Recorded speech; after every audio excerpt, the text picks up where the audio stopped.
Hello friends, very good evening. Welcome to online study points.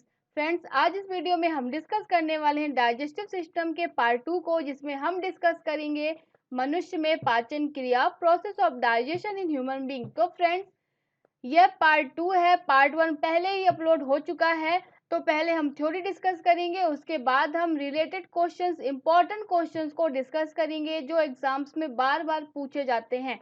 तो friends, आइए जानते हैं मनुष्य में पाचन क्रिया किस प्रकार से होती है। मनुष्य में पाचन क्रिया मुख्यतः 5 प्रकार से होती है। पहली, अंतर्ग्रहण इंजेशन। इस क्रिया में क्या होता है, भोजन को मनुष्य ग्रहण करता है, यानी मुख से भोजन को ग्रहण करने की क्रिया ही इंजेशन कहलाती है। सेकेंड है पाचन, डाइजेशन। डाइजेशन भी 3 प्रकार से होता है, यानी कि आमाशय में पाचन होता है, पक्षवाशय यानी डोडनम में पाचन होता है और छोटी आंत में पाचन होता है। इस प्रकार से डाइजेशन 3 जगह होता है। आप हमेशा याद रखिएगा, जो डाइजेशन है हमेशा स्टमक से स्टार्ट होता है, ना कि मुख से और ना कि ओसोफेगस से। आपको मैंने कल पढ़ाया है, जिन्होंने भी पार्ट 1 नहीं देखा है तो पहले पार्ट 1 देखें, फिर पार्ट 2 देखें, तो आपको बहुत अच्छे से कॉन्सेप्ट क्लियर होगा। थर्ड है फ्रेंड्स अवशोषण, एब्जॉर्प्शन। फोर्थ है फ्रेंड्स स्वांगीकरण, एसिमिलेशन। और फिफ्थ है फ्रेंड्स मल परित्याग, डेफिकेशन। इस प्रकार की क्रियाओं से, इन 5 प्रकार की क्रियाओं से भोजन गुजरता है और इससे हमें क्या ऊर्जा मिलती है। भोजन के पाचन से क्या होता है, मनुष्य को ऊर्जा मिलती है। उसके जो इम्पोर्टेंट तत्व होते हैं वो ब्लड में मिला दिए जाते हैं, जिससे ह्यूमन को बहुत एनर्जी मिलती है। तो ये सारी क्रियाएं होती हैं। तो आइए हम एक एक करके सभी को डिस्कस करते हैं। सबसे पहले हम डिस्कस करेंगे अंतर्ग्रहण इंजेशन को। ये बहुत सिंपल सी क्रिया है। इसमें क्या होता है, भोजन को मुख से ग्रहण करना ही अंतर्ग्रहण या इंजेशन कहलाता है, यानी कि भोजन को बस मुख में लेना। मैंने आपको कल पढ़ाया था कि मुख से 2 प्रकार के एंजाइम्स निकलते हैं लार में, जैसे पहला था टाइलिन और दूसरा था लाइसोसोम। ये क्या करते हैं, भोजन को बहुत सरल में तोड़ देते हैं, जिससे फूड पाइप के माध्यम से भोजन आसानी से हमारे स्टमक तक जा सके। सेकेंड फ्रेंड्स, यहाँ पर आप देखोगे कि मैंने आपको ये भी बताया था, जो हमारे पाचन तंत्र होते हैं उनमें कई प्रकार के ग्लैंड्स पाए जाते हैं, ग्रंथियां पाई जाती हैं।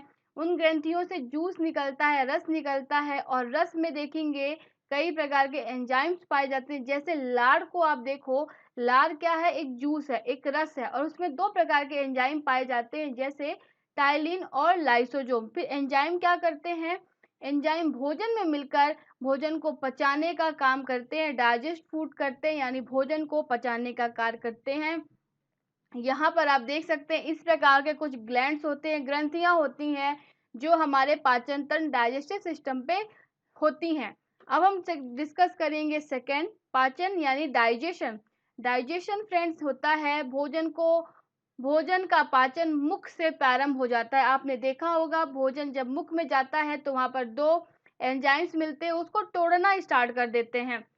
जैसे एंजाइम टाइलिन, बिल्कुल भोजन में उपस्थित मंड को स्टार्च भी कहा जाता है। तो भोजन में जो उपस्थित स्टार्च होती है वो माल्टोज शर्करा में अपघटित कर देता है, और जो माल्टोज नामक एंजाइम क्या करता है, जो माल्टोज नामक एंजाइम माल्टोज शर्करा को ग्लूकोज में परिवर्तित कर देता है। ये काम करता है टाइलिन।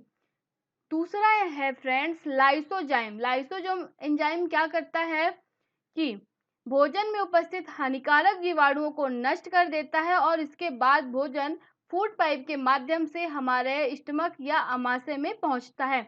तो हमने यहाँ पर देखा डाइजेशन क्या होता है, मुख से स्टार्ट होता है, और आप देखोगे कि जो पाचन है वो 3 जगह हो रहा था, आमाशय में, पक्षवाशय में और छोटी आंत में। तो चलिए एक एक करके उन्हें भी हम देख लेते हैं। सबसे पहले हम देखेंगे आमाशय में पाचन। हाइड्रोक्लोरिक अम्ल निकलता है, बिल्कुल जो जठर रस होता है उससे हाइड्रोक्लोरिक अम्ल निकलता है, जो भोजन के साथ आए हुए जीवाणुओं को नष्ट करते हैं। आपने देखा होगा, आमाशय से निकलने वाली जठर ग्रंथियों में अनेक प्रकार के एंजाइम्स होते हैं, यानी जो जठर रस निकलता है, जठर ग्रंथियों से जो रस निकलता है उसमें 2 एंजाइम्स होते हैं, पेप्सिन और रेनिन, जो काफी इंपॉर्टेंट हैं। पेप्सिन क्या करता है, पेप्सिन प्रोटीन को खंडित कर सरल पदार्थों में परिवर्तित करता है, जबकि जो रेनिन होता है, रेनिन क्या करता है, दूध में धुली हुई प्रोटीन को ठोस प्रोटीन में बदलने का कार्य करता है। जब भी आप दूध को पीते हो तो दूध क्या होता है, प्रोटीन का सोर्स होता है, तो उस प्रोटीन को तोड़ने के लिए रेनिन रेनिन एंजाइम कार्य करता है, जो उसे ठोस प्रोटीन में बदलता है। अब हम पढ़ेंगे पक्षवातय में पाचन। आप देखेंगे अग्नाशय रस 3 प्रकार के एंजाइम्स पाए जाते हैं। बिल्कुल, अग्नाशय में रस होता, अग्नाशय से रस निकलता है, जूस, उसमें 3 प्रकार के एंजाइम्स पाए जाते हैं, जैसे ट्रिप्सिन। ट्रिप्सिन क्या कार्य करता है, यह प्रोटीन एवं पेप्टोन को पॉलीपेप्टाइड्स अमीनो अम्ल में बदलता है। सेकेंड है माइलेज। माइलेज एंजाइम क्या करता है, यह स्टार्च को घुलनशील शर्करा में परिवर्तित करता है। और थर्ड है फ्रेंड्स लाइपेज। लाइपेज क्या करता है, इमल्सिफाइड जो वसा होती है उसको ग्लिसरीन तथा फैटी एसिड में परिवर्तित करने का कार्य करता है। आप जब भी देखोगे जिसका पाचन यदि अमाशय में नहीं हो पाता, तो अमाशय से एक यू प्रकार की, मैंने बताया था, छोटी आंत निकलती डोडनम, जो यू आकार में होती है, उसमें भोजन का पाचन होता है। यहाँ पर आप देख सकते हैं डोडनम, आप डायग्राम पे भी देख सकते हैं।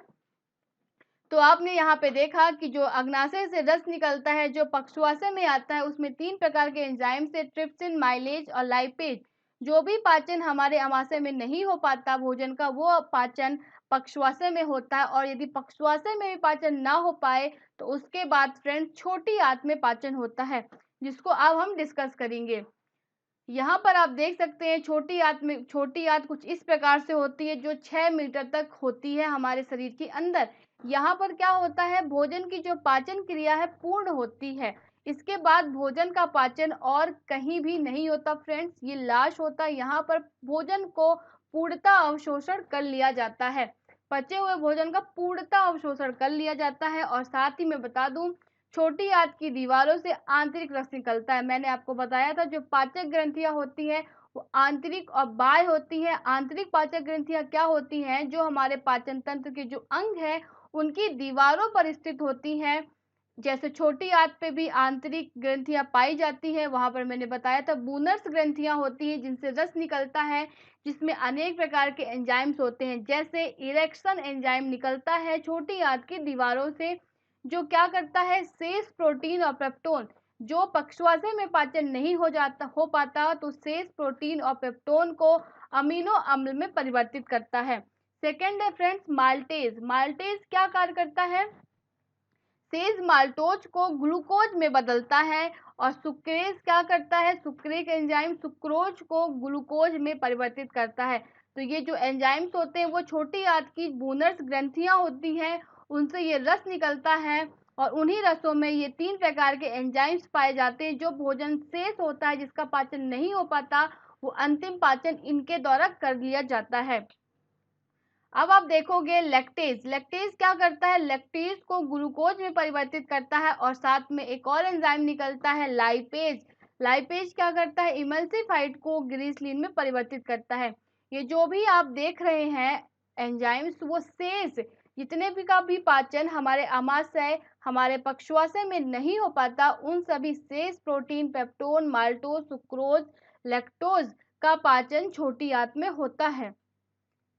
अब हम पढ़ेंगे फ्रेंड्स अवशोषण। अवशोषण में क्या होता है, पचे हुए भोजन का जो रुधिर होता है पहुंचाना अवशोषण कहलाता है। यानी पचे हुए भोजन का रुधिर में पहुंचाना अवशोषण कहलाता है। बिल्कुल, जब भोजन का पाचन होता है तो उससे जो तत्व निकलते हैं, जो हमारे ब्लड पे मिला दिए जाते हैं, जिससे हमें एनर्जी मिलती है, तो ये सारे काम अवशोषण क्रिया के अंतर्गत होते हैं। बचे हुए भोजन का अवशोषण छोटी आंत की रचना विली के द्वारा होती है। विली क्या होते हैं, छोटी आंत में छोटे छोटे धागों के समान ये वहां पे फैले होते हैं। और ये भोजन के जो इम्पोर्टेंट तत्व, विटामिन, कार्बोहाइड्रेट, प्रोटीन जो भी होते हैं, वो सभी अवशोषित कर लिए जाते हैं विली के द्वारा। आप यहाँ पर डायग्राम भी देख सकते हैं।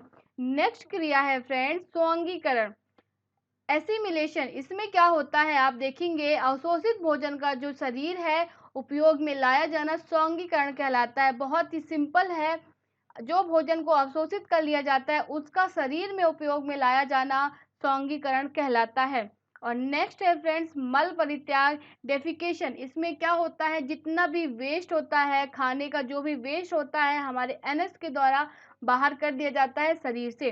भोजन बड़ी आंत में पहुंचता है जहां जीवाणु इसे मल में बदल देते हैं और ये गुदा द्वारा बाहर कर दिया जाता है। बिल्कुल, यहाँ पर हमने 5 प्रकार से जाना इंजेशन, डाइजेशन, ऑब्जर्वेशन, एनिमिलेशन और डेफिकेशन। इस प्रकार से हमने भोजन के पाचन प्रक्रिया की 5 अवस्थाओं को जाना। अब हम डिस्कस करेंगे इंपॉर्टेंट क्वेश्चंस को जो हमारे एग्जाम्स में बनते हैं। पहला क्वेश्चन है, शरीर के लिए एंजाइम आवश्यक होते हैं क्योंकि शरीर के लिए ऊर्जा प्रदान करते हैं, तंत्रिका क्रियाओं को नियंत्रित करते हैं, शरीर के रचनात्मक भाग हैं, जीव रासायनिक क्रियाओं के उत्प्रेरक हैं। तो ये एंजाइम होते हैं फ्रेंड्स, ये रासायनिक क्रियाओं के उत्प्रेरक होते हैं। नेक्स्ट क्वेश्चन है, दुग्ध प्रोटीन को पचाने वाला एंजाइम कौन सा है? पेप्सिन, ट्रिप्सिन, रेनिन या इरोप्सिन? तो जो दुग्ध प्रोटीन को पचाने वाला एंजाइम होता है वो रेनिन होता है, जस्ट मैंने अभी आपको पढ़ाया। नेक्स्ट क्वेश्चन है, अधिकतम पोषक तत्व रक्त में कहाँ से अवशोषित किए जाते हैं? बड़ी आंत से, मुंह से, छोटी आंत से या पेट से? तो जो अधिकतम पोषक तत्व होते हैं फ्रेंड्स वो छोटी आंत से अवशोषित किए जाते हैं क्योंकि वो पाचन की अंतिम क्रिया होती है, उसके बाद भोजन वेस्ट होता है जो बड़ी आंत पे जाता है। नेक्स्ट क्वेश्चन है, लार में कौन सा एंजाइम पाया जाता है? लार में 2 प्रकार के एंजाइम थे, मैंने आपको बताया। तो इसका जो आंसर है टाइलिन। टाइलिन के अलावा लाइसोजाइम एंजाइम भी पाया जाता है। नेक्स्ट क्वेश्चन है, मुख में स्टार्च का शर्करा में पाचन किसके द्वारा होता है? मुख में जो स्टार्च होता है, मंड जिसको बोलते हैं, शर्करा में पाचन किसके द्वारा होता है? तो ये होता है टाइलिन एंजाइम के कारण, जस्ट मैंने अभी आपको पढ़ाया है फ्रेंड्स। अगला प्रश्न है, पाचन तंत्र का हिस्सा नहीं है, यकृत, पित्ताशय, कॉर्निया या आंत? तो फ्रेंड्स कॉर्निया जो होता है वो आंखों का हिस्सा है, वो हमारे पाचन तंत्र का भाग नहीं है, वो हमारी आंख का एक भाग है। नेक्स्ट क्वेश्चन है फ्रेंड्स, पेट में भोजन को पचाने के लिए निम्नलिखित में से किसकी खास आवश्यकता होती है? हवा, पानी, एंजाइम या खनिज? बिल्कुल, बहुत इजी क्वेश्चंस है। क्वेश्चंस ऐसे ही एग्जाम से बनते हैं, डायरेक्ट पूछ लिए जाते हैं।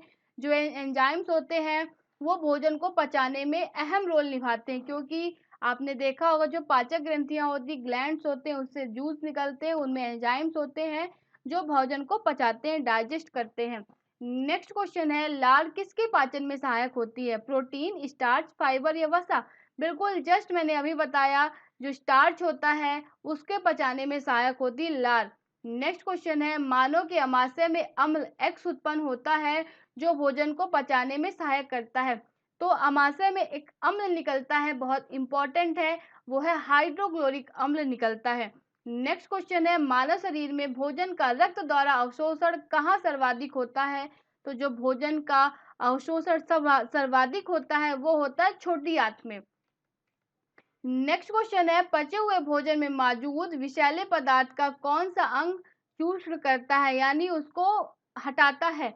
अमाशय, अग्नाशय, वक्र या यकृत? तो जो विषैले पदार्थ होते हैं उनको यकृत अंग निकालता है। नेक्स्ट क्वेश्चन है, पेप्सिन है एक एंजाइम, हार्मोन, विटामिन या खनिज? तो पेप्सिन है फ्रेंड्स एक प्रकार का एंजाइम।